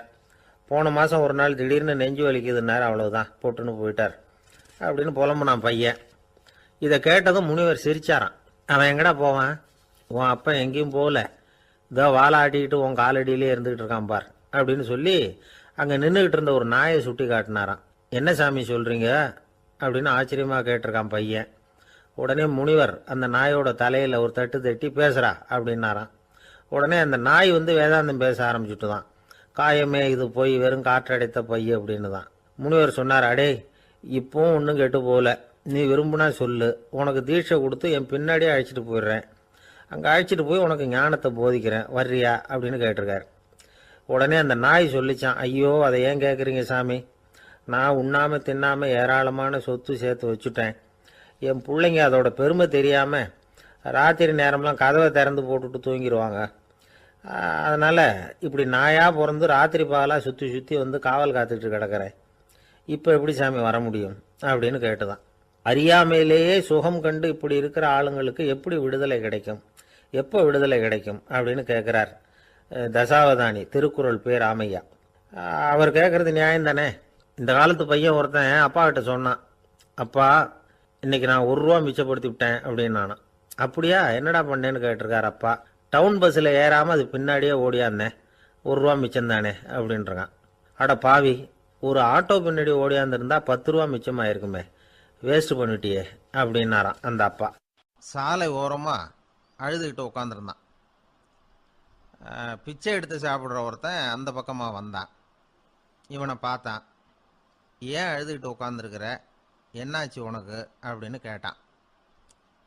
அதுக்கு இவன் சொன்னான், என்கிட்ட ஒன்றுமே இல்லை, நான் இந்த உலகத்தில் இருந்து என்ன பிரயோஜனம், அதனால தான் அழுதுகிட்டு இருக்கிறேன் அப்படின்னா. உன்கிட்ட மறைஞ்சிருக்கிற புதையல் என் கண்ணுக்கு நல்லா தெரியுது, அது உனக்கு புரியல, அதனால தான் அழுதுகிட்டு இருக்கிற அப்படின்னா. என்னது புதையல் இருக்குதா, உன் கண்ணுக்கு தெரியுதா அப்படின்னு கேட்டான். ஆமாம், எனக்கு தெரியுது. அந்த புதையலை நீ விற்கிறதுக்கு தயாராக இருக்கிறியா அப்படின்னு கேட்டான் இவன். இதை கேட்டதும் அந்த இளைஞனுக்கு ரொம்ப ஆச்சரியமாக போச்சு. என்னது இப்படி கேட்குறானே அப்படின்னு. என்கிட்ட ஒரு காசு கூட இல்லையே, அப்படி இருக்கிறப்போ புதையல் எங்கேருந்து வந்தது அப்படின்னா. இந்த நேரத்தில் அந்த பிச்சைக்காரன் சிரித்தான். இப்படி தான் இந்த உலகத்தில் எல்லாரும் சொல்லிகிட்டு இருக்கிறாங்க, என்கிட்ட ஒன்றுமே இல்லை ஒன்றுமே இல்லைன்னு சொல்லி. ஆனால் அவங்கக்கிட்ட தான் புதையல் இருக்குது. நீ வேணும்னா என் கூட வா, நம்ம நாட்டு அரசர்கிட்ட போவோம். உங்ககிட்ட இருக்கிற புதையலை அவர் நல்ல விலைக்கு எடுத்துக்குவார் அப்படின்னா. அது எப்படி உனக்கு தெரியும்னா, இதுக்கு முன்னாடியும் இது மாதிரி பல பேரை நான் ராஜா கிட்ட அழைச்சிட்டு போயிருக்கிறேன். அதனால தான் உன்னை பார்த்தேன், உன்னையும் கூப்பிடுறேன். நீ சரின்னு சொன்னால் உன்னை அழைச்சிட்டு போகிறேன். உங்ககிட்ட இருக்கிற புதையலை அவர் நல்ல விலை கொடுத்து எடுத்துக்குவார் அப்படின்னு சொன்னான். இவன் இப்படி சொல்கிறதும் அந்த இளைஞனுக்கு ஒன்றுமே புரியல. இது என்னது இந்த ஆள் இப்படி சொல்லிகிட்டு இருக்கிறான், நம்மக்கிட்ட என்ன இருக்குது? அதுவும் இல்லாமல் இவனே பிச்சை எடுத்து சாப்பிட்டுக்கிட்டு இருக்கிறான். இவன் போய் நம்மளை ராஜா கிட்ட அழைச்சிட்டு போகிறதா போகிறேங்கிறானே என்ன அப்படின்னு சொல்லி அவன் யோசனை பண்ணான். என்ன யோசிக்கிற? உனக்கு பணம் வேணும்னா என்னோட வா அப்படின்னா. இளைஞன் ஒரு முடிவுக்கு வந்தான். சரி, இங்கேயே உட்காந்துக்கிட்டு இருக்கிறத விட அங்கேயாவது போய் பார்ப்போமே. இங்கே அழுதுட்டு உட்காந்துருக்கிறதுல என்ன பிரயோஜனம்? ஏதோ கூப்பிட்றான், போய் பார்த்துட்டு வருவோமே அப்படின்னு சொல்லி அவன் கூட புறப்பட்டான். பிச்சைக்காரன் முன்னாடி போயிட்டே இருக்கிறான். இந்த இளைஞன் பின்னாடி நடந்து போயிட்டுருக்கான். 2 பேரும் அரண்மனையை நோக்கி போகிறாங்க. பாதி வழி போயிருப்பாங்க. வழியில் அந்த பிச்சைக்காரன் சொன்னான், இதை பாரு, முன்னாடியே சில விஷயங்களை நாம் பேசிக்க வேண்டியிருக்கு. சரியாக தெளிவாக முடிவு எடுத்துக்கிட்டு அதுக்கப்புறம் ராஜா கிட்ட போகணும். ஏன்னா அங்கே போய் அது முடியாது இது முடியாதுன்னு நாம் நமக்குள்ளே சண்டை போட்டுக்கிட்டு இருக்க முடியாது. ராஜாவுக்கு விலையை பற்றி கவலையே இல்லை. எவ்வளவு சொன்னாலும் நமக்கு பணம் கிடச்சிரும். ஆனால் அதுக்கப்புறம் நான் இதை விற்கிறதுக்கு தயாராக இல்லைன்னு சொல்லிடக்கூடாது. அதனால் புதையலை விற்கிறதா இல்லையாங்கிறத இங்கேயே தெளிவாக முடிவு செஞ்சுக்கணும். இல்லைன்னா ராஜா கிட்ட போய் அங்கே போய் குழப்பிக்கிட்டு இருக்க முடியாது அப்படின்னு சொன்னான். இளைஞனுக்கு ஒன்றுமே புரியல. என்ன சொல்கிற நீ? என்கிட்டயா புதையலா? எங்கே இருக்குது அப்படின்னு சொல்லி குழம்பி போனான். இப்போ அந்த பிச்சைக்காரன் சொன்னான், இதை பாரு, இப்போ உதாரணத்துக்கு உன்னுடைய கண்களை எடுத்துக்கோ. அதுக்கு நீ என்ன விலை கேட்டுற போகிற? நான் அதுக்கு ராஜா கிட்டே இருந்து ஒரு 50,000 ரூபா வாங்கி தர முடியும். உன்னுடைய இருதயத்தை கொடுக்குறியா? 20 லட்சம் ரூபா வாங்கி தரேன். மூளையை கொடுக்குறியா? 30 லட்சம் வாங்கி தரேன். என்ன சொல்கிற அப்படின்னு சொல்லி இந்த பிச்சைக்காரன் பேசிக்கிட்டே போகிறான். இளைஞனுக்கு கோபம் வந்துட்டுது. என்ன உளர்ற? உனக்கு என்ன பைத்தியமா? கண்ணையும் மூளையையும் இருதயத்தையுமா விற்பாங்க? என்ன விலை கொடுத்தாலும் அதையெல்லாம் நான் விற்கிறதுக்கு தயாராக இல்லை, நான் விற்க மாட்டேன். அதை கொடுத்துட்டு நான் என்ன பண்ணுறது? இப்படி நான் மட்டும் இல்லை, யாருமே இதை விற்கிறதுக்கு தயாராக இருக்க மாட்டாங்க அப்படின்னு சொன்னான் அந்த இளைஞன். இவன் இப்படி சொன்னதும் அந்த பிச்சைக்காரன் வாய் விட்டு சிரிக்க ஆரம்பிச்சுட்டான். இப்போ பைத்தியமானது நானா நீயா? லட்சக்கணக்கான கோடிக்கணக்கான ரூபாய் பொறுமானம் உள்ள பொருள்களை உங்ககிட்டயே வச்சுக்கிட்டு விற்க முடியாதுன்னு சொல்கிற நீ தான் ஏழை. என்கிட்ட ஒன்றுமே இல்லைன்னு மரத்தடியில் உட்காந்து அழுதுகிட்டு இருக்கிறிய அப்படின்னு சொன்னான். இன்றைக்கி பார்த்தீங்கன்னா பல பேர் தன்கிட்ட புதைஞ்சிருக்கிற ஆற்றலை புரிஞ்சிக்க முடியாமல் அவதிப்பட்டுக்கிட்டு இருக்கிறாங்க. நம்மக்கிட்ட என்ன இருக்குங்கிறது அவங்களுக்கு தெரியறதில்ல. அதனால தான் என்கிட்ட ஒன்றுமே இல்லைன்னு சொல்லி அழுதுகிட்டு இருக்கிறாங்க. இதை விளங்க வைக்கிறதுக்கு பெரியவங்க சொல்கிற கதை இது. நம்மக்கிட்ட இருக்கிற புதையலை நாம் தான் தோண்டி எடுக்கணும். உண்மையான புதையலுங்கிறது உள்ளே இருக்குது. ஆனால் அதை வெளியில் தேடுற ஆசாமிகள் தான் அதிகம். சராசரி மனித இயல்பு அப்படி. நம்மக்கிட்ட விலை மதிக்க முடியாத பகுத்தறிவு இருக்குது. அதை வச்சுக்கிட்டு வாழ்க்கையில் முன்னேறதுக்கு முயற்சி பண்ணணும். என்கிட்ட ஒன்றுமே இல்லைன்னு நினச்சி ஓரமாக உட்காந்துடக்கூடாது. முயற்சி செஞ்சால் முடியாத காரியம் எதுவுமே இல்லை. ஒரு ரயில்வே ஸ்டேஷன் பக்கம் வெளியில் ஒரு டாக்ஸி நின்றுக்கிட்டு இருந்தது. அந்த பக்கமாக வந்த ஒருத்தர் டாக்ஸி டிரைவரை பார்த்து சொன்னார், ஐயா, உங்கள் வண்டியில் பின் சீட்டில் ஒரு மணி பர்ஸு கிடக்கு, யாரோ மறந்து விட்டுட்டு போயிருக்கிறாங்க அப்படின்னாரு. இல்லை இல்லை, அது காலி பர்ஸு தான், நான் தான் அதை அங்கே போட்டு வச்சுருக்கிறேன்னார் டிரைவர். ஏன்னு கேட்டார் அவர். இதுக்கு டிரைவர் சொன்னார், அதை பார்க்குற யாராவது அதை எடுத்துக்கலாம்ங்கிற ஆசையிலையாவது சவாரிக்கு வருவாங்க, அதுக்காக தான் போட்டு வச்சுருக்கிறேன் அப்படின்னார். வாங்க மாட்டேங்கிறான் சார் அப்படின்னு சொல்கிறது உண்டு. அது எப்படி காதில் வாங்கிக்காமல் இருக்க முடியும்? காதுங்கிறது எப்பவும் திறந்தே இருக்கக்கூடிய ஒன்று தானே. சில பேர் பேசிக்கிட்டே இருப்பாங்க, நாமும் கேட்டுக்கிட்டே தான் இருப்போம். அவர் என்ன சொன்னார் திருப்பி சொல்லு அப்படின்னு சொன்னால் சொல்ல தெரியாது. காது சரியாக கேட்டாலும் நாம் பேசுகிறத மற்றவங்க சரியாக கேட்குறாங்களா அப்படிங்கிறது சந்தேகம்தான். இந்த சந்தர்ப்பத்தில் ஒரு உண்மையை நாம் புரிஞ்சுக்கணும். அதாவது என்னென்னா, கேட்பதுங்கிறது வேற, கவனிக்கிறதுங்கிறது வேற. அதாவது கேட்கறதுன்னா அது ஹியரிங், கவனிக்கிறது அப்படின்னா அது லிசனிங். கேட்கறதுங்கிறது தன்னிச்சையாக நடக்கக்கூடிய ஒரு செயல். இப்போ ஒரு சாலையில் நடந்து போயிட்டுருக்குறோம், எவ்வளவோ சத்தம் நம்ம காதில் வந்து விழுந்துக்கிட்டு இருக்கு. கார் போகிற சத்தம் கேட்குது, பறவை ஒரு மரத்துலேருந்து கத்துது, அந்த சத்தம் கேட்குது, இப்படி நிறைய வந்து காதில் விழுந்துக்கிட்டு இருக்கு. ஆனால் கவனிக்கிறதுங்கிறது எப்படின்னா, நம்ம முழு மனசை செலுத்தி உன்னிப்பாக கேட்கறது. எத்தனையோ சத்தத்துக்கு நடுவில் தன்னுடைய குழந்தை அழற சத்தத்தை தாய் தெரிஞ்சுக்க முடியுது இல்லையா, அது மாதிரி. விவரம் தெரிஞ்சவங்கலாம் என்ன சொல்கிறாங்கன்னா, கவனித்தல் அதாவது லிசனிங் அப்படிங்கிற செயலில் 3 அம்சங்கள் இருக்கிறதாக சொல்கிறாங்க. அது என்ன 3 அம்சங்கள் அப்படின்னா, முதல்ல காதால் கேட்கறது, இது முதல் அம்சம். ரெண்டாவது என்னன்னா கேட்டதை புரிஞ்சுக்கிறது. மூணாவது என்னன்னா என்ன புரிஞ்சுக்கிட்டோங்கிறத தெரிவிக்கிறது, ஃபீட்பேக் அப்படின்னு சொல்கிறோமே அது. ஒரு ஆசிரியர் வகுப்பில் பாடம் நடத்திக்கிட்டு இருக்கிறார். வெறுமனே கேட்குற குழந்தை ஒரு காதால் வாங்கி இன்னொரு காதால் விட்டுடும். அதாவது கேட்குற குழந்தை அப்படி செய்யும். ஆனால் கவனிக்கிற குழந்தை கேட்டதை புரிஞ்சுக்கும். என்ன புரிஞ்சுக்கிட்டேன்னு கேட்டால் பதில் சொல்லும். இதுதான் கேட்கறதுக்கும் கவனிக்கிறதுக்கும் உள்ள வித்தியாசம். ஒரு புள்ளி விவர கணக்கு என்ன சொல்லுது தெரியுமா? ஒரு மனிதன் எழுதுறது மூலமாக 6% அறிவை பெருக்கிக்கிறானா, எழுதுறது மூலமாக. படிக்கிறது மூலமாக 19% அறிவை பெருக்கிக்கிறானா. பேசுறது மூலமாக 30% அறிவை பெருக்கி கொள்ளுகிறான் அப்படின்னு சொல்கிறாங்க. ஆனால் பாருங்கள், கவனிக்கிறது மூலமாக 45% அறிவை பெருக்கிக் கொள்ளுகிறான் அப்படிங்கிறது புள்ளி விவரம். அதனால் வந்து கற்றலின் கேட்டல் நன்று அப்படின்னு சொல்கிறாங்க இல்லையா, அது இதுதான். அதனால் கவனிக்கிறது மூலமாக அதிக அறிவை நாம் வந்து பெருக்கிக் கொள்ள முடியும். கேள்வி ஞானம்தான் ரொம்ப சிறந்தது அப்படிங்கிறார் வள்ளுவர். அதாவது கவனித்து கேட்கணும், அதுதான் முக்கியம். இப்போ மற்றவங்க சொல்கிறத நல்லா கவனிக்க முடியாதபடிக்கு நாமே சில தடைகளை ஏற்படுத்திக்கிறோம், அல்லது நம்ம அறியாமலே அப்படி ஒரு தடை உண்டாயிடுது. அந்த தடைகளை தாண்டணும் அல்லது தகர்த்து எறியணும் அப்படிங்கிறது பெரியவர்கள் சொல்லுகிற யோசனை. அது என்ன தடைகள் அப்படின்னா, நமக்கு தெரியாத இவர் என்ன சொல்லிட போகிறார் அப்படிங்கிற நினப்பு, இது ஒரு தடை. சொல்லி முடிக்கிறதுக்கு முன்னாடியே குறுக்க பேசுறது, மனசு அங்கேயும் இங்கேயும் அலையிறது, இதெல்லாம் தான் தடைகள்.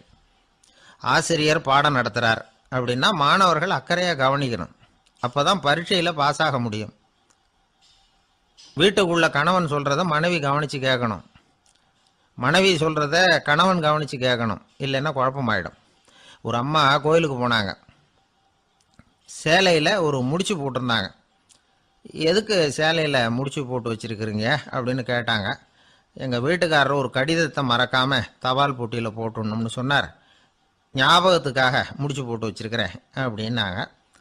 கடிதத்தை பெட்டியில் போட்டுவிட்டீங்களா அப்படின்னு கேட்டாங்க. அது எப்படிங்க முடியும், அவர் கடிதத்தை என்கிட்ட கொடுக்க மறந்துட்டாரே அப்படின்னாங்களாம். அதனால் மறக்கப்படாதுன்னு நினச்சிக்கிட்டே மறந்து விடுறது, இப்படி ஒரு வாழ்க்கை. அதனால் வாழ்க்கையில் நமக்கு இருக்கிறது செவிச்செல்வம் ரொம்ப முக்கியமானது. நிறைய கேட்கணும், சொல்கிறத விட கேட்கணும், கேட்கறத விட முக்கியம் கவனிக்கிறது. அப்படி கவனிக்கிறது மூலமாக நம்முடைய வாழ்க்கையில் வெற்றி பெறணும். கழுதைய நண்பர்கள் எங்கே போனாலும் சேர்ந்தே போவாங்க வருவாங்க. அப்போது அந்த கழுதை கொஞ்சம் கவலையோடு பேச ஆரம்பிச்சுதான். அதோ பாரு, அங்கே ஒரு புதர் தெரியுது இல்லையா, இந்த புதருக்குள்ளே ஒரு சிங்கம் இருக்குது, அந்த பக்கமாக நான் போகிறப்போ வர்றப்போலாம் அது என்கிட்ட வம்பு வளர்க்குது, தகராறு செய்யுது, என் மேலே பாயுது, என்னை தாக்குது, ஏன்னு தெரியல அப்படின்னுது. இதை கேட்டதும் அந்த குரங்கு சொல்லிச்சு, இனிமேல் கவலைப்படாத, இந்த தடவை நான் உன்னை காப்பாற்றுறேன்னுது. அதுக்கப்புறம் ஒரு நாள் அந்த குரங்கும் கழுதியும் அந்த புதர் பக்கமாக போய்கிட்டு இருந்தாங்க. எதிர்பார்த்தது மாதிரியே நடந்தது. அந்த சிங்கம் எதிரில் வந்தது, கழுதியை பார்த்தது, உடனே அது மேலே பாய ஆரம்பிச்சுட்டுது. அவ்வளவுதான். உடனே இந்த குரங்கு என்ன பண்ணிச்சு தெரியுமா, கிடுகிடுன்னு ஒரு மரத்து மேலே ஏறி உட்காந்துக்கிட்டுது. அங்கே உட்காந்துக்கிட்டு கீழே அந்த கழுதையும் சிங்கமும் போடுற சண்டையை வேடிக்கை பார்க்க ஆரம்பிச்சுட்டுது. கொஞ்ச நேரம் கழித்து அடிபட்ட காயத்தோடு அந்த கழுதை மெதுவாக நடந்து வந்தது. குரங்கும் மெல்ல மரத்தை விட்டு கீழே இறங்கிச்சு. இப்போ கழுதை கேட்டுது, என்னை காப்பாத்துறேன்னு சொல்லிவிட்டு காலை வாரி விட்டுட்டியே, நீ பாட்டுக்கு மரத்து மேலே ஏறி உக்காந்துக்கிட்டே, அது நியாயமானது. குரங்கு பரிதாபமாக அதை பார்த்துது. நான் மரத்து மேலே இருந்து நீங்கள் 2 பேரும் சண்டை போட்டதை பார்த்துக்கிட்டு தான் இருந்தேன். உன்னோட சத்தம் தான் அதிகமாக இருந்தது, அது நீ சிரிக்கிற மாதிரி எனக்கு கேட்டுது. அதனால் நீ தான் ஜெயிச்சுக்கிட்டு இருக்க போல இருக்கு அப்படின்னு நினச்சிவிட்டேன்னு.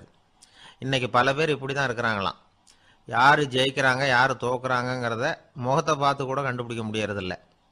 பேசுகிற பேச்சை வச்சு கூட கண்டுபிடிக்க முடியறதில்ல. தோற்கிறவங்க கூட சிரிக்கிற மாதிரி முகத்தை வச்சுக்கிறான். இன்றைய மனிதர்கள்கிட்ட ஏகப்பட்ட முரண்பாடுகள். பொய் முகங்களோட உலவுகிறவர்கள் தான் அதிகம்.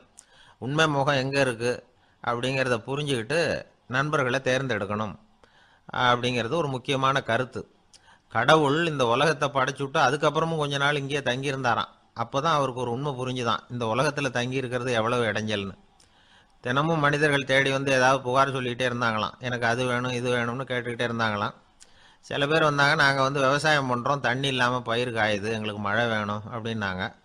அவங்க போனதும் அதுக்கப்புறம் சில பேர் வந்தாங்க, நாங்கள் வந்து மண்பானை செய்கிறவங்க நிறைய பானை செஞ்சு வச்சுருக்குறோம், மழை பெஞ்சால் எல்லாம் கரைஞ்சி வீணாக போயிடும், அதனால் இன்றைக்கி மழை பெய்யக்கூடாதுன்னாங்க. கடவுள் பார்த்தார், அவருக்கு என்ன பண்ணுறதுன்னே தெரியல, ஏகப்பட்ட குழப்பம், தலையை பிச்சுக்கலாம் போல் இருந்தது, கிட்டத்தட்ட பைத்தியம் பிடிக்கிற அளவுக்கு ஆயிட்டுது. எல்லாருடைய ஆசைகளையும் அவரால் நிறைவேற்ற முடியல, ஏன்னா ஒன்றுக்கு ஒன்று முரண்பாடாக இருந்தது. ஒரு நாள் தன்னுடைய அமைச்சரவையை கூட்டி ஆலோசனை கேட்டார். என்ன செய்யலான்னு சொல்லுங்கன்னார். இது என்ன பிரமாதம், பேசாமல் இமயமலை அடிவாரத்தில் போய் உட்காந்துங்க, யாரும் தொந்தரவு பண்ண மாட்டாங்கன்னாங்க. அங்கேயும் மனிதர்கள் வர ஆரம்பிச்சுருவாங்களேன்னார் கடவுள். சரி அப்படின்னா சந்திரனில் போயிருந்துக்கலாமேன்னாங்க. அங்கேயும் மனுஷன் குடி வர போகிறான் அப்படின்னார் கடவுள். வெகு தூரத்துக்கு அப்பால் உள்ள நட்சத்திர மண்டலத்துக்கு போயிடலான்னாங்க. இதெல்லாம் நிரந்தர தீர்வாகாது, நிரந்தரமாக இந்த மனிதனுடைய தொல்லையிலேருந்து நான் விடுபடணும், அதுக்கு ஏதாவது வழி சொல்லுங்கன்னார் கடவுள். ஒரு வயசான ஆள் வந்தார். கடவுளுக்கு காதோட காதாக ஒரு வழியை சொன்னார். கடவுளுக்கு முகம் மலர்ந்தது. அதுதான் சரி, அப்படியே செஞ்சுடலான்னார். அந்த ஆள் சொன்ன ரகசியம் என்ன தெரியுமா? மனிதனால் அடைய முடியாத ஒரு இடம் இருக்குது, அது வேற எங்கேயும் இல்லை, அவனுக்கு உள்ளே இருக்குது, அங்கே போய் மறைஞ்சுங்க, அதுக்கப்புறம் மனிதர்களால் உங்களுக்கு தொந்தரவு இருக்காதுன்னார். மனிதன் நினைக்காத இடம் அதுதான். அதாவது உள்ளுக்குள்ளே இருக்கிற உண்மையை புரிஞ்சிக்காம வெளியில் எங்கேயோ அது இருக்கிறதாக நினச்சி வரட்டிக்கிட்டு அலையிறான் மனுஷன். உள்ளே இருக்கிற உண்மை புரிஞ்சா நாம் தன்னம்பிக்கையோடு தலை நிமிர்ந்து வாழலாம். வேடிக்கையாக ஒரு கதை சொல்லுவாங்க. இதை பாருங்கள், நம்ம பையன் எங்கே பணம் வச்சாலும் எடுத்து விட்றான், என்ன பண்ணுறதுன்னாங்க அம்மா. அப்பா கொஞ்சம் நேரம் யோசனை பண்ணார். அதுக்கப்புறம் சொன்னார், அவன் கண்ணில் படாத இடமா நம்ம வீட்டில் இருக்கிறது ஒரே இடம்தான், அங்கே பணத்தை வை திருட்டு போகாதுன்னார். அது எந்த இடம்னு கேட்டாங்க. அதுதான் அவன் பாட புஸ்தகம், அதில் வச்சிரு, அவன் தொடவே மாட்டான், பாட புத்தகத்தை தொடாமல் பரீட்சையில் வெற்றி பெற முடியாது அப்படிங்கிறத புரிஞ்சுக்கணும். உள்ளே இருக்கிற உண்மையை தொடாமல் வாழ்க்கையில் வெற்றி பெற முடியாது. அதனால் உண்மையை புரிஞ்சுக்கிட்டா வாழ்க்கையில் வெற்றி நிச்சயம். ஒரு நண்பர்கிட்ட பேசிக்கிட்டு இருந்தேன். அவருடைய உறவினர் ஒருத்தர் ஒரு நேர்முக தேர்வுக்கு போயிருந்தாராம், இன்டர்வியூவுக்கு. ரொம்பவும் பொறுப்பாகவும் கவனமாகவும் செயல்பட வேண்டிய பதவிக்கான நேர்காணல் அது. இவர் வந்து எழுத்து தேர்வில் ஏராளமான மதிப்பெண்கள் வாங்கிவிட்டார், அதனால் அதை பற்றி கவலை இல்லை. இப்போ நேர்முக தேர்வில் தேர்வு பெறணும். ஏராளமான சான்றிதழ்கள் வச்சிருந்தார். நேர்காணலில் கேட்கப்பட்ட எல்லா கேள்விகளுக்கும் சரியான பதில் தான் சொன்னார். இருந்தாலும் பாருங்கள், அந்த நேர்முக தேர்வில் அவர் தேர்ந்தெடுக்கப்படலை. என்ன காரணம் அப்படின்னு பின்னாடி விசாரித்தப்போ தான் விவரம் தெரிஞ்சுதான். அது என்ன ஆயிருக்குதுன்னா, அந்த நேர்காணலின் போது இவர் வந்து நடந்துக்கிட்ட முறையில் சில தவறுகள் நடந்து போச்சான். முக்கியமாக வந்து 2 தவறுகள். ஒன்று, அவங்க ஒரு கேள்வியை கேட்டு முடிக்கிறதுக்குள்ளேயே இவர் பதில் சொல்ல ஆரம்பிச்சுட்டாராம். 2வது என்னன்னா, இவர் நாற்காலியில் தாராளமாக இயல்பாக சாஞ்சி உட்காராம நாற்காலி முனையில் உட்காந்துருந்தாராம். இந்த 2 விதமான செயல்பாடுகளும் இவர் வந்து அவசரப்படுறவர், பதற்றப்படுறவர் அப்படிங்கிறதுக்கான அடையாளங்கள். அதாவது கேள்வியை கேட்டு முடிக்கிறதுக்குள்ளேயே முந்திக்கிட்டு பதில் சொல்கிறது. 2வது, நாற்காலியில் இயல்பாக தாராளமாக உட்காராம நாற்காலி முனையில் உட்கார்றது. பார்க்க போகிற வேலைக்கு அவசரம், பதற்றம் இது 2 இருக்கப்படாதான். அதனால் மார்க் இருந்தும் சர்டிஃபிகேட் இருந்தும் அந்த வேலை வாய்ப்பு அவருக்கு கிடைக்கல. வேலை கொடுக்குறவங்க நம்மக்கிட்ட இருந்து என்ன தான் எதிர்பார்க்குறாங்க, இதை தெரிஞ்சு வச்சுக்கிறது நல்லது. முதல்ல மற்றவர்களுடன் தொடர்பு கொள்ளும் திறமை. அதாவது எபிலிட்டி டு கம்யூனிகேட். நீங்கள் நினைக்கிறத அழகாக தொகுத்து வகைப்படுத்தி சொல்ல தெரியுதான்னு பார்ப்பாங்க. உங்கள் திட்டங்களை அடுத்தவங்க ஏற்றுக்கொள்ளக்கூடிய விதத்தில் வெளிப்படுத்துறதுக்கு உங்களால் முடியுதான்னு பார்ப்பாங்க. இதுக்கு என்ன செய்யறது? குழப்பம் இல்லாமல் சிந்திக்கணும், குழப்பம் இல்லாமல் பேசணும். ரெண்டாவது விஷயம் என்னென்னா புத்திசாலித்தனம், அதாவது இன்டெலிஜென்ஸ். ஏற்றுக்க போகிற வேலையை நல்ல விதமாக செய்ய முடியுமா உங்களால்? அதை எந்தெந்த வழியில் செய்யலாம் அப்படிங்கிறத உங்களால் தீர்மானிக்க முடியுமா? அந்த வேலைக்கான புது புது யோசனைகளை உங்களால் சொல்ல முடியுமா அப்படின்னு பார்ப்பாங்க. இது இன்டெலிஜென்ஸ். மூணாவது தன்னம்பிக்கை, அதாவது செல்ஃப் கான்ஃபிடென்ஸ். உங்களுக்கு அது உண்டா அப்படிங்கிறத கவனிப்பாங்க. எந்த சூழ்நிலையையும் சமாளிக்கணும், எப்படிப்பட்ட மனிதர்களையும் சமாளிக்கிற தைரியம் வேணும், அடுத்தவங்களை நமக்கு சாதகமாக திருப்பக்கூடிய தன்னம்பிக்கை வேணும். நாலாவது பொறுப்புகளை முன்வந்து ஏற்றுக்கொள்ளுதல், வில்லிங்னஸ் டு அக்செப்ட் ரெஸ்பான்சிபிலிட்டி. பொறுப்புகள்லேருந்து நழுவி போக ஆசைப்படாமல் செஞ்சு முடிக்கணும். அஞ்சாவது முன் வருதல், இனிஷியேட்டிவ். வேலையோட முக்கியத்துவம் உணர்ந்து அதை ஏற்றுக்கிட்டு தகுந்த நடவடிக்கைகளை தயங்காமல் எடுக்கிறதுக்கு முன் வரணும். ஆறாவது என்னன்னு கேட்டிங்கன்னா தலைமைத்துவம், லீடர்ஷிப். 4 பேருக்கு தலைமை தாங்கி நல்ல விதத்தில் நடந்துக்க தெரியுதா? ஏழாவது கற்பனை திறன், இமேஜினேஷன். சில பிரச்சனைகள் வரக்கூடும் அப்படின்னு முன்கூட்டியே யூகிச்சு அதுக்கு தகுந்த மாதிரி நடவடிக்கை எடுக்கிற திறமை உண்டா அப்படிங்கிறத பார்ப்பாங்க. எட்டாவது என்னன்னா வளைந்து கொடுத்தல், ஃப்ளெக்சிபிலிட்டி. சூழ்நிலைக்கு தகுந்த மாதிரி, மாற்றங்களுக்கு தகுந்த மாதிரி அனுசரித்து நடந்துக்கிறதுக்கு தெரியுதா அவங்களுக்கு அப்படிங்கிறத கவனிப்பாங்க. அடுத்தது திறமைகளை வெளிக்கொணரும் திறமை, இன்டர்பர்சனல் ஸ்கில்ஸ். அடுத்தவங்க கிட்ட இருக்கிற திறமையை கண்டுபிடிச்சி அதை நல்ல விதத்தில் ஊக்கப்படுத்தி பயன்படுத்த தெரியுதா அப்படின்னு பார்ப்பாங்க. ஆறாவது சுய அறிவு, செல்ஃப் நாலெட்ஜ். அடுத்தவங்க நம்மளை பற்றி என்ன நினைக்கிறாங்க அப்படிங்கிறத நம்மளால் புரிஞ்சிக்க முடியுதாங்கிறது முக்கியம். அடுத்தது போட்டி மனப்பான்மை, காம்படிட்டிவ்னஸ். அடுத்தவங்களை ஒப்பிட்டு பார்த்து அதை விட ஒரு படி மேலே வரணுங்கிற குணம் வேணும். இதுக்கு அடுத்தது என்னென்னா குறிக்கோளை வெல்லுதல், கோல் அச்சீவ்மெண்ட்.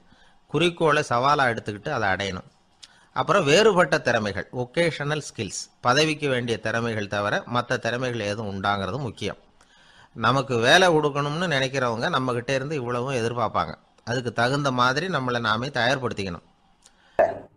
ஆனாலும் நான் உங்ககிட்ட சொல்கிறதுக்கு ஒரு முக்கியமான செய்தி இருக்குது, அதை நான் உங்ககிட்ட ஒப்படைக்கணும்னு நினைக்கிறேன். அது என்னோட அப்பா அவருடைய கடைசி காலத்தில் என்கிட்ட ஒப்படைச்சிட்டு போன செய்தி. வாழ்க்கையில் அது எனக்கு ரொம்ப உபயோகப்பட்ட ஒரு கருத்து. எங்கள் அப்பா என்கிட்ட கொடுத்த ஒரு பொக்கிஷம் அது. அதை இப்போ நான் உன்கிட்ட கொடுத்துட்டு போகிறேன். இப்போ உனக்கு இது புரியாது, ஏன்னா இன்னும் நீ பெரிய மனுஷன் ஆகலை. ஆனாலும் இப்போ நான் உங்ககிட்ட கொடுக்கறத நீ பத்திரமா வச்சிரு. பிற்காலத்தில் அது உனக்கு உபயோகப்படும். இது ஒரு திறவுகோல் மாதிரி, பெரிய பெரிய பொக்கிஷங்களின் கதவுகளை இது திறந்து விடும் அப்படின்னு சொல்லி விஷயத்தை சொன்னார். மகனுக்கு அந்த விஷயம் அப்போ புரியல. ஆனாலும் பிற்காலத்தில் அதுதான் அவருடைய வாழ்க்கையை மாற்றி அமைச்சுதான். சரி, அப்பா சொன்ன அப்பேற்பட்ட செய்தி என்ன? அது ஒன்றும் பெரிய விஷயம் இல்லை, எளிமையான ஒரு கருத்து தான். அவர் என்ன கருத்து சொன்னார்னா, மகனே, யாராவது உன்னை மனம் நோகும்படி செஞ்சுட்டா அதை பற்றி 24 மணி நேரத்துக்கு தியானம் பண்ண போகிறதாகவும் அதுக்கு பிறகு பதில் சொல்கிறதாகவும் சொல்லிவிடு, அவ்வளோதான் அப்படின்னாராம். அதாவது யாராவது நம்மளை திட்டுனா உடனடியாக பதில் சொல்லக்கூடாது. இதை பற்றி யோசிக்கிறேன், இதுக்கு நாளைக்கு பதில் சொல்கிறேன் அப்படின்னு சொல்லிவிடணும், அவ்வளோதான். இதுதான் அந்த அப்பா சொன்ன கருத்து. சின்ன வயசில் இது என்ன பேர்பட்ட ஒரு பெரிய ரகசியமா, இது ஒரு பெரிய விஷயமா அப்படின்னு தான் தோணும். அந்த பையனுக்கும் அப்படி தான் தோணிச்சான். ஆனாலும் அப்பா சொன்ன அந்த கடைசி வாசகம் அது அப்படிங்கிறதுனால அதை அப்படியே மனசில் பதிய வச்சுருந்தார். அந்த இளைஞர் ஒரு பெரியவரானார் ஒரு காலத்தில். அவரை ஒருத்தர் ஒரு கட்டத்தில் அவமானப்படுத்தி விட்டாராம். உடனே அவர் சொன்னார், ஐயா, இதை பற்றி நான் 24 மணி நேரம் தியானிக்கணும், அப்படித்தான் எங்கள் அப்பா எனக்கு சொல்லி கொடுத்துருக்காரு. அவர் இப்போ இல்லை, அவர் பேச்சுக்கு மதிப்பு கொடுக்க வேண்டியது என்னுடைய கடமை. அதனால் தயவு பண்ணி மன்னிச்சுக்குங்க, 24 மணி நேரம் பொறுத்து திரும்பி உங்களுக்கு பதில் சொல்கிறேன் அப்படின்னாராம். அவர் தியானம் பண்ணார். அதுக்கப்புறம் அவருக்குள்ள ஒரு சின்ன தெளிவு ஏற்பட்டு போச்சான். அதாவது சில நேரங்களில் அவமதிப்பு கூட சரிதான்னு கூட அவருக்கு தோணிச்சான். அதாவது அவன் அப்படி பேசுனதில் ஒன்றும் தப்பு இல்லையே, நாமளும் அப்படி தானே நடந்துக்கிட்டோம் அப்படிங்கிறதெல்லாம் அவருக்கு தெரிஞ்சு போச்சு. மறுநாள் அந்த ஆளுகிட்ட போனார். ஐயா நன்றி, நீங்கள் சொன்னது சரிதான், அது ஒரு அவமதிப்பு இல்லை, உண்மையான பேச்சு தான். நீங்கள் என்ன முட்டாள்னு சொன்னீங்க, யோசிச்சு பார்க்குறப்போ அது சரிதான்னு எனக்கும் தோணுது, நான் அப்படி தான் இருக்கிறேன் அப்படின்னாராம். சில சமயம் இது மாதிரி யோசிக்கிறப்போ அந்த அவமதிப்பே ஒரு பொய் அப்படின்னு புரியும். அதுவே பொய்ங்கிறப்போ அதுக்காக நாம் எதுக்கு மனம் புண்படணும் அப்படின்னு நினைப்பார். அது மட்டும் இல்லை, அது ஒரு பொய்ன்னு சொல்கிறதுக்கு கூட அந்த ஆள்கிட்ட போக மாட்டார். பொய்ன்னா அது பொய் தானே, அதுக்காக ஏன் கவலை பண்ணணும். கவனிக்கிறது மூலமாகவும் தியானிக்கிறது மூலமாகவும் மெல்ல மெல்ல அவர் மற்றவர்களின் செயல்களை விடவும் தன்னுடைய எதிர்வினைகளின் மீது தான் அளவு கடந்த விழிப்புணர்வு கொண்டவராக மாறினார் அப்படிங்கிறார் ஒரு பெரிய ஞானி. தியானம்ங்கிறது ஒரு எளிமையான புரிந்து கொள்ளல் மட்டும்தாங்கிறார் அவர். மௌனமாக உட்கார்ந்துருக்கிறது இல்லை தியானம், மந்திரத்தை ஓதிக்கொண்டிருப்பதில்லை தியானம், மனதின் நுண்ணிய வேலைத்தனங்களை புரிந்து கொள்வதுதான் தியானம் அப்படிங்கிறார். அப்படி புரிஞ்சுக்கிறப்போ நமக்குள்ள ஒரு மாபெரும் விழிப்புணர்வு பிறகுது. அது மனசுலேருந்து பிறக்கிறது இல்லை, ஆன்மாவிலிருந்து பேரறிவிலிருந்து பிறகுது. இதுதான் பெரியவர்கள் சொல்லியிருக்கிற முக்கிய கருத்து. இந்த காலத்திலே ஒரு அப்பா இருந்தார். கடைசி காலத்தில் மகனை கூப்பிட்டார். மகனே, உனக்காக நான் விட்டுட்டு போகிறது இந்த பெட்டி தான். இது எங்கள் அப்பா என்கிட்ட ஒப்படைச்சிட்டு போனது, இதை உன்கிட்ட நான் ஒப்படைச்சிட்டு போகிறேன். நான் இந்த உலகத்தை விட்டு போனதுக்கு அப்புறம் நீ இதை திறந்து பார், இந்தா அதுக்கான திறவுகோல் அப்படின்னு கொடுத்துட்டு கண்ணை மூடிட்டாரான். கொஞ்ச நாள் கழித்து பொட்டியை திறந்து பார்த்துருக்கிறார். பொட்டியில் இருந்தது என்ன தெரியுமா? நம்ம குடும்பத்துக்காக தாத்தா காலத்திலிருந்து யார் யாருக்கிட்ட எவ்வளவு கடன் வாங்கியிருக்கிறோம் அப்படிங்கிற விவர பட்டியல் அதுக்குள்ளே இருந்துதான். நம்ம உடம்புல ரத்த அழுத்தம் இருக்குதே, அது நல்லதா கெடுதலா? உடனே அது கெடுதல்னு தான் சொல்லுவோம். ஆனால் உண்மை அது இல்லை. இயற்கையாக உள்ள ரத்த அழுத்தம் நம்ம உடம்புக்கு தேவையான ஒன்று. அந்த அழுத்தம் அதிகமாக போனால் தான் கெடுதல். அதை தான் நாம் பிபின்னு சொல்கிறோம். ஆனால் அது உண்மையிலேயே உயர் ரத்த அழுத்தம், ஹைப்பர் டென்ஷன். இதயம்ங்கிறது ஓயாமல் வேலை செஞ்சுக்கிட்டு இருக்கிற ஒரு பம்பு. இதயம் சுருங்கி ரத்தத்தை பம்பு செய்கிறப்போ ரத்த அழுத்தம் கூடுதலாக இருக்கும். இதுக்கு பேர் சிஸ்டாலிக் பிளட் ப்ரெஷர் அப்படின்னு பேர். இதயம் விரிந்த நிலைக்கு திரும்புகிறப்போ ரத்த அழுத்தமும் குறையுது. இதுக்கு பேர் டயஸ்டாலிக் பிளட் ப்ரெஷர் அப்படின்னு பேர். இப்படி இது மாறி மாறி இருக்கும். இந்த பிபி 140 90 இப்படின்லாம் சொல்கிறாங்கல்ல, இதுதான். சீராக இருக்க வேண்டிய ரத்த அழுத்தம் ஒரு அளவுக்கு மேலே அதிகரிச்சுட்டா ஆபத்து ஆரம்பம்னு அர்த்தம். சரி, இந்த உயர் ரத்த அழுத்தம் உண்டாகிறதுக்கு என்ன காரணம்? இதனால தான் இது வருதுன்னு ஒரு காரணத்தை குறிப்பிட்டு சொல்ல முடியாது.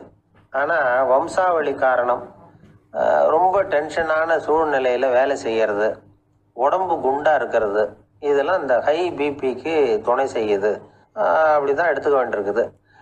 இது கிருமியினால் ஏற்படுற வியாதி இல்லை, உடம்புல ஏற்படுற ஒரு பழுது, அவ்வளவுதான். 40 வயசுக்கு மேலே தான் பொதுவாக இது பாதிக்கும். அதெல்லாம் சரி, ஒருத்தருக்கு உயர் ரத்த அழுத்தம் இருக்குது, அதை கட்டுப்படுத்துறதுக்கு வழி ஏதாவது உண்டா அப்படின்னா உண்டு. மருந்து கொடுத்தும் சரி பண்ணலாம். மருந்து இல்லாத சிகிச்சை முறைகளும் இருக்குது. இப்போ மருந்து சாப்பிட்றதுன்னா டாக்டர்கிட்ட போயிடலாம். அதுக்கு இப்போ சுமாராக 30 விதமான மருந்துகள் இருக்குதான். மருந்தோட உடல் கட்டுப்பாடும் மனக்கட்டுப்பாடும் சேர்ந்ததுன்னா ரொம்ப விசேஷம். அது இருக்கட்டும், மருந்து இல்லாமல் நாம் செய்ய வேண்டியது என்ன, அதை தெரிஞ்சுக்குவோம். முதல்ல சீரான உடற்பயிற்சி, வாக்கிங் ரொம்ப நல்லது. மனசை அமைதிப்படுத்துறதுக்கு யோகாசனம், ஆழ்நிலை தியானம், இது மாதிரியான பயிற்சிகள் நல்லது. ஒரு காலத்தில் யோகாசனம் பண்ணுங்க, தியானம் பண்ணுங்கன்னு சொன்னால் ஒரு மாதிரியாக பார்த்தாங்க. இப்போ மருத்துவ நிபுணர்களே அதெல்லாம் ரொம்ப அவசியம்தான் அப்படின்னு சொல்கிறாங்க. இன்னொரு அதிசய சிகிச்சை முறை இப்போ வழக்கத்துக்கு வந்திருக்குது, பயோ ஃபீட்பேக் அப்படின்னு பேர். மூளையின் அழுத்த அலைகளை பதிவு பண்ணி அதை மறுபடியும் உடம்புக்குள்ளே செலுத்தி இந்த ரத்த அழுத்தத்தை சீராக்கி போடுறாங்க. சில பேருக்கு இந்த ஹை பிபி பார்டர் லைனில் இருக்கும். அவங்களுக்கெல்லாம் மருந்துகள் அவசியம் இல்லை, வாழ்க்கை முறையில் சில மாற்றங்களை பண்ணிக்கிட்டாவே போதும். பிஹேவியரல் மாடிஃபிகேஷன்ஸ்னு சொல்கிறாங்க. அது எப்படின்னா, பரபரப்பான வாழ்க்கை முறையை தவிர்க்கணும், புகைப்பிடிக்கிற பழக்கம், மது அருந்தும் பழக்கம், இதெல்லாம் இருந்தால் விட்டுடணும். சாப்பாட்டில் உப்பை குறைக்கணும், கொழுப்பு சத்து ஆகாரங்களை குறைச்சிக்கணும், முடிஞ்சால் விட்டுடலாம். குடும்பத்தில் ஏற்கனவே யாருக்காவது ஹை பிபி இருந்தால் சந்ததிகள் ஜாக்கிரதையாக இருக்கணும். நடுத்தர வயசை அடைஞ்சவங்க அப்பப்போ அந்த பிபி செக் பண்ணிக்கிறது நல்லது. டாக்டர் சொல்கிறத நம்மளில் பல பேர் சரியாகவே கேட்கறது இல்லை, அதனால தான் இடைஞ்சல். ஒரு ஆள் பிபின்னு சொல்லி டாக்டர்கிட்ட போனான். உடம்பு குண்டா இருக்கு, அதை குறைக்கணும், முதல்ல தினமும் உடற்பயிற்சி பண்ணு அப்படின்னார். சரின்னு சொல்லிவிட்டு வந்தான், செஞ்சான். கொஞ்ச நாள் கழிச்சு மறுபடியும் டாக்டர் கிட்ட போனான். என்னப்பா எக்ஸசைஸ் பண்ணியா அப்படின்னு கேட்டார். தினமும் பண்ணினேன் டாக்டர்னா. என்ன பண்ணேன்னு கேட்டார். முன்னெல்லாம் சிகரெட்டை வந்து கடையில் வாங்குவேன், இப்போ நான் அப்படி வாங்குறத விட்டுட்டேன், தினமும் நானே என் கையாலேயே உருட்டி தயார் பண்ணுறேன் டாக்டர், இது ஒரு எக்ஸசைஸ் தானே அப்படின்னா. ஒரு ஊரில் ஒரு மன்னர் இருந்தார். அந்த ஊரில் அடிக்கடி சேவல் சண்டை நடக்கிறது வழக்கம். அரண்மனையில் ஒரு ஆள் இருந்தான். மன்னருக்காக அவன் ஒரு சேவல் வாங்கிட்டு வந்தான். சண்டை போடுறதுக்காக அந்த சேவலை தயார் பண்ணிகிட்டு இருந்தான். கொஞ்ச நாள் ஆச்சு. மன்னர் அந்த ஆளை கூப்பிட்டார். என்னப்பா சேவல் தயாராகிட்டுதா அப்படின்னு கேட்டார். இன்னும் அது தயாராகல மன்னா, இன்னும் வளரல, அதுக்கான தகுதி இன்னும் அதுக்கு வரல அப்படின்னா. எதனால் அப்படி சொல்கிறேன்னாரு. கோபம் ரொம்ப கடுமையாக இருக்குது அப்படின்னா. சரி அப்படின்னு விட்டுட்டார். மறுபடியும் கொஞ்ச நாள் ஆச்சு. இப்போ எப்படி நிலைமை, சேவல் தயாரா அப்படின்னார். இன்னும் இல்லை அரசே, மற்ற சேவல் எங்கேயாவது கூவுற சத்தம் கேட்டால் உடனே இது பரபரப்பாயிடுது, பக்கத்தில் ஒரு சேவலின் நிழலை கண்டா கூட இது பரபரப்பாயிடுது அப்படின்னா. சரி இன்னும் கொஞ்ச நாள் ஆகட்டும்னு விட்டுட்டார். கொஞ்ச நாள் ஆச்சு. இப்போ மறுபடியும் விசாரித்தார். இன்னும் நம்ம சேவலுக்கு அந்த தகுதி வரலமன்னா, போராட்ட உணர்வு அதுக்கு இன்னும் இருந்துக்கிட்டு தான் இருக்குது, உள்ளே மெதுவாக தான் எரிய ஆரம்பிச்சிருக்குது போராட்ட உணர்வு, அப்படி இருக்கக்கூடாது, அது பற்றி எரிய வேண்டாமா அப்படின்னா. இன்னும் கொஞ்ச நாள் ஆச்சு. இப்போ எப்படின்னு கேட்டார். இப்போ அவன் சொன்னான், மன்னா கிட்டத்தட்ட அது போருக்கு தயாராகிட்டுது அப்படின்னு நினைக்கிறேன்னா. எதனால் அப்படி சொல்கிற அப்படின்னு கேட்டார். மற்ற சேவலின் குரலை கேட்டால் அது அசைகிறதே இல்லை, ஒரு பொம்மை மாதிரி ஆயிடுது, அதுக்கு உள்ள ஒரு நுட்பமான விழிப்புணர்வு வந்துட்டுது, அதனால் அது அமைதியாக இருக்குது, மௌனமாக இருக்குது.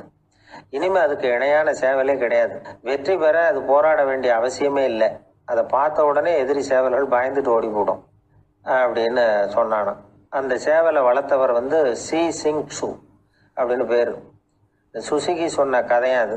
ஞானிகள் வந்து என்ன சொல்கிறாங்க தெரியுமா, அந்த சேவலின் ரகசியத்தை நீயும் கற்றுக்கொள், நீ அப்படி ஆயிடு, சண்டை போடாமலே வெற்றிகள் பெறுகிற நுட்பத்தை புரிந்து கொள்.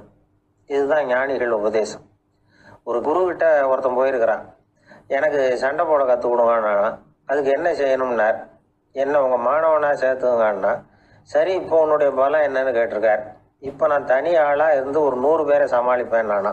சரி அப்படின்னா என்னுடைய மாணவனாக உன்னை சேர்த்துக்கிறேன்ருக்கார். சேர்த்துக்கிட்டார். 6 மாதம் பயிற்சி கொடுத்தார். அதுக்கப்புறம் அவனை கூப்பிட்டு கேட்டார், இப்போ உன்னுடைய திறமை எவ்வளவுன்னு. இப்போ நான் தனி ஆளாக இருந்து ஒரு 50 பேரை சமாளிப்பேன் நானா. இன்னும் உனக்கு பயிற்சி தேவைன்னாராம். தொடர்ந்து சில நுட்பங்களை எல்லாம் சொல்லி கொடுத்துருக்கிறார். 1 வருஷம் ஆச்சு. எல்லாத்தையும் கற்றுக் கொடுத்துட்டார். அப்புறம் கூப்பிட்டு கேட்டார், இப்போ உன்னுடைய திறமை எப்படிப்பா, எதிரிகள் எத்தனை பேரை உன்னால் சமாளிக்க முடியும்னாராம். அவன் சொன்னான், ஐயா எதிரிகளின் பலம் என்னங்கிறத புரிஞ்சுக்காம அதை நான் ஒருத்தன் கேட்டான், இப்போ கடவுள் நம்ம முன்னாடி வந்து உங்கள் 2 பேரில் யாராவது ஒருத்தர் மட்டும் என்னோட சொர்க்கத்துக்கு வரலாம் அப்படின்னு கூப்பிட்டா நீ என்ன சொல்லுவேன்னு கேட்டானா. இவன் ரொம்ப பெருந்தன்மையாக உன்னையே அழைச்சிட்டு போக சொல்லிடுவேன் அப்படின்றான். அப்படின்னா உனக்கு சொர்க்கம்